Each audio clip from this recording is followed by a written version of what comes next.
Meanwhile, Lexington police are trying to crack what's become a cold case homicide investigation. The victim was found just last month, but right now they don't have all the pieces to solve the puzzle. Michael Burke has this week's Crime Stoppers.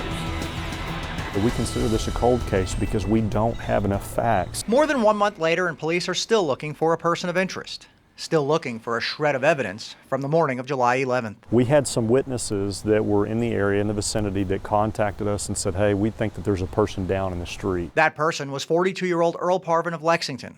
Police and the Fayette County coroner say he was shot and killed, but it's not that cut and dry. There's a very likely probability that he was not killed here in the roadway, that he was killed at some other location, and then his body was deposited here on the street. Clean entry and exit wounds means no bullet fragments were left behind, and without knowledge of where he was shot, there's no chance to retrace those steps.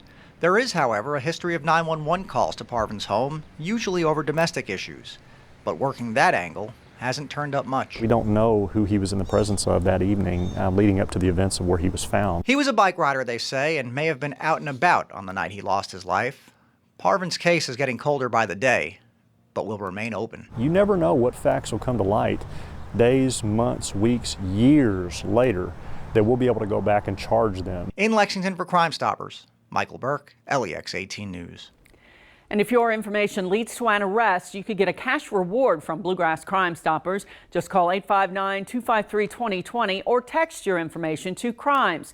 Put Lex PD in the message along with your anonymous tip.